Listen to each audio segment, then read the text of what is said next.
ಇನ್ನೊಂದು ಕಡೆ ಗೃಹ ಪ್ರವೇಶ ಮಾಡಬೇಕಾಗಿದ್ದ ಮನೆಯೇ ಸರ್ವನಾಶವಾಗಿದೆ. ಮನೆ ಗೃಹ ಪ್ರವೇಶಕ್ಕೂ ಮುನ್ನವೇ ನಡೆಯಿತು ದುರಂತ.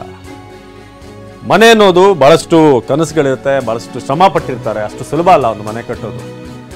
ಆದರೆ ಗೃಹ ಪ್ರವೇಶ ಆಗೋಕ್ಕೂ ಮುನ್ನವೇ ದುರಂತ ಸಂಭವಿಸಿತು. ನಿರ್ಮಾಣ ಹಂತದಲ್ಲಿದ್ದ ಮನೆಗಳಿಗೂ ಕೂಡ ಹಾನಿಯಾಗಿದೆ.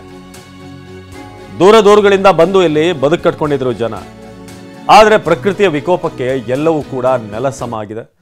ಸೊ ಭಾಳಷ್ಟು ಮನೆಗಳು ನೋಡಿ, ಈ ರೀತಿಯಾದಂಥ ಮನೆ ಫಿನಿಶಿಂಗ್ ಆಗ್ತಾ ಇದೆ. ಆಲ್ಮೋಸ್ಟ್ ಕಷ್ಟಪಟ್ಟು ಹೇಗೋ ಸಾಲ ಮಾಡಿ ಪ್ರಯತ್ನ ಪಟ್ಟಿರ್ತಾರೆ. ಆದರೆ ನಿನ್ನೆ ಆದಂಥ ದುರಂತ ಅಥವಾ ಮಧ್ಯರಾತ್ರಿ ಆಗಿರುವಂಥ ದುರಂತ ಏನಿದೆ, ಸೊ ಅದರಿಂದ ಸಂಪೂರ್ಣ ಮನೆ ತುಂಬ ಕೆಸರು.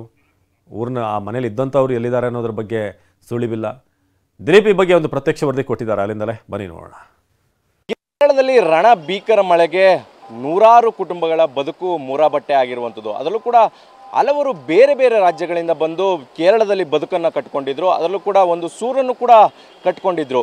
ಈ ಒಂದು ಮನೆಯನ್ನು ತೋರಿಸ್ತಾನೆ. ಇದು ನಿರ್ಮಾಣ ಹಂತದಲ್ಲಿರುವಂಥ ಮನೆ. ಅಂದರೆ ಇನ್ನೇನು ಸಂಪೂರ್ಣವಾಗಿ ಮನೆ ಕಾಮಗಾರಿ ಮುಕ್ತಾಯ ಆಗಿತ್ತು, ಗೃಹ ಪ್ರವೇಶ ಮಾಡಬೇಕಾಗಿತ್ತು. ಆದರೆ ಅಷ್ಟರ ವೇಳೆಗಾಗಲೇ ಈ ಒಂದು ಮನೆಗೂ ಕೂಡ ಸಂಪೂರ್ಣವಾಗಿ ಹಾನಿಯಾಗಿರುವಂಥದ್ದು. ಅಂದರೆ ಈ ಒಂದು ಪ್ರದೇಶ ಏನಿದೆ ಇದು ಇನ್ನೂ ಕೂಡ ಒಂದು ಪ್ರದೇಶ ಗುಡ್ಡಗಾಡು ಪ್ರದೇಶ ಆಗಿರುವಂಥದ್ದು. ಅಂದರೆ ಆ ಕಾರಣದಿಂದಾಗಿ ಒಂದಷ್ಟು ಮನೆಗಳು ಉಳ್ಕೊಂಡಿದೆ, ಅಂದರೆ ನೀರಿನಲ್ಲಿ ಕೊಚ್ಕೊಂಡು ಹೋಗಿಲ್ಲ. ಆದರೆ ಈಗ ಸಂಪೂರ್ಣವಾಗಿ ಮನೆಗೆ ಕಟ್ತಾ ಇದ್ದಂಥ ಮನೆಗೆ ಸಂಪೂರ್ಣವಾಗಿ ಕೆಸರುಮಯ ಆಗಿರುವಂಥದ್ದು. ಅಂದರೆ ಈ ಒಂದು ಮನೆ ಏನಿದೆ, ಈ ಮನೆ ಚೋರಮಲೈ ಅನ್ನುವಂಥ ಸ್ಥಳದಲ್ಲಿರುವಂಥ ಮನೆ ಆಗಿರುವಂಥದ್ದು. ಇದೊಂದು ನಿರ್ಮಾಣ ಹಂತದಲ್ಲಿದ್ದಂಥ ಮನೆ ಆಗಿರುವಂಥದ್ದು.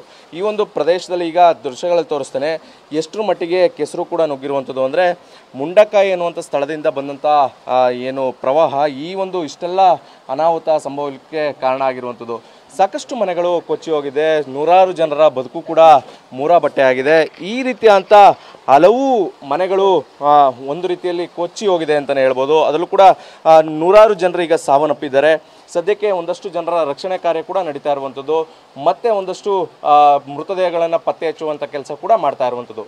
ಕ್ಯಾಮ್ರಾ ಪರ್ಸನ್ ಪ್ರಮೋದ್ ಜೊತೆ ದಿಲೀಪ್ ಚೋಡಳ್ಳಿ, TV9 ಕೇರಳ.